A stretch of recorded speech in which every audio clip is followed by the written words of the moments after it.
இன்றைய தினம் கற்றல் சம்பந்தமான ஒரு விடயத்தை பார்ப்போம். அந்த வகையிலே தரம் 4 மாணவர்களுக்கு பொருத்தமான மிக முக்கியமான வினாவாக இது அமைகின்றது. வினாவுக்குள் வருவோம். தரம் 4 மாணவர்கள் விரும்பும் பாடம் தொடர்பான விவரம் படத்தில் கீழே தரப்பட்டுள்ளது. 3 பாடங்களை விரும்புகிற மாணவர்கள் விவரம் இந்த இதில் தொடையில் தரப்பட்டுள்ளது. அந்த தரப்பட்ட வினாவுக்கு கேள்வியை வைத்து 7 வகையான வினாக்கள் கேட்கப்படுகின்றன. முதலாவது வினா, கணித பாடத்தை மட்டும் விரும்புவது எத்தனை பேர் என்று கேட்கப்படல. இதில் ஒரு வட்டத்துக்குள்ள தமிழ், கணிதம், இன்னொரு வட்டம், மூன்றாவது வட்டம் சுற்றாடல் என்று பிரிக்கப்பட்டுள்ளது. அப்போ பாருங்கள் மாணவர்களே, கணித பாடத்தை மட்டும் விரும்புவர்கள் எத்தனை பேர் என்று கேட்கப்பட்டுள்ளது.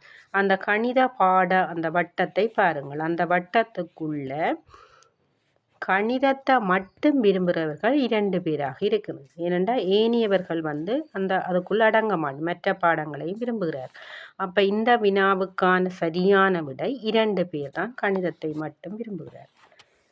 இரண்டாவது வினா, தமிழ் கணித பாடங்களை மட்டும் விரும்புவோர் எத்தனை பேர் என்று கேட்கப்பட்டுள்ளது. பாருங்கள், தமிழ் கணிதம் இரண்டை மட்டும் விரும்புவர்கள் 4 பேராக இருக்கின்றனர். ஏனென்று சொன்னால் அங்கால உள்ளவர்கள் வரமாட்டார்கள், ஏனைய பாடங்களுக்குள் அடங்குகிறார்கள். அப்போ இதில் சரியான விடை தமிழ் கணித பாடங்களை மட்டும் விரும்புவோர் 4 பேர். மூன்றாவது வினா, சுற்றாடல் பாடத்தை விரும்புவோர் எத்தனை பேர்? சுற்றாடல் பாடத்தை மட்டுமென்று கேட்கல. வினாவை நீங்கள் சரியாக தெளிவாக புரிந்து கொள்ள வேண்டும். சுற்றாடல் பாடத்தை மட்டும் விரும்புவர் என்று கேட்கப்படும் போது ஏனைய பாடங்களை விரும்புவர்கள் 5, 8, 1 எல்லாம் வராது. சுற்றாடல் பாடத்தை மட்டும் விரும்புவர் சுற்றாடல் பாடத்தை விரும்புவோர் எத்தனை பேர் என்று கேட்க. அப்போ சுற்றாடல் பாடத்தில் உள்ள அவ்வளவு பேரும் அடங்குவார்கள்.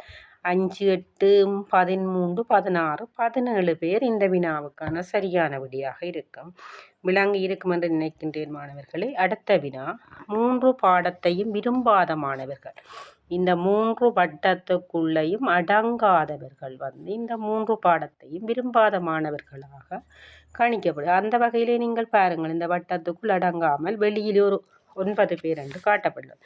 அந்த விடையே இந்த வினாவுக்கான சரியான விடையாக அமைகிறது. 5வது வினா, வகுப்பில் உள்ள மொத்த மாணவர்களின் எண்ணிக்கை எத்தனை என்று கேட்கப்படும். அப்போ நீங்கள் என்ன செய்யணும் என்று சொன்னால், இந்த வட்டத்தில் உள்ள அனைவரையும் கூட்டி வட்டத்துக்கு வெளியில் உள்ள 9 பேரையும் கூட்டி மொத்தமாக 39 பேர் என்பது சரியான விடை. அடுத்த வினா, சுற்றாடல் பாடத்தை மட்டும் விரும்பும் மாணவர் எத்தனை பேர்? சுற்றாடல் பாடத்தை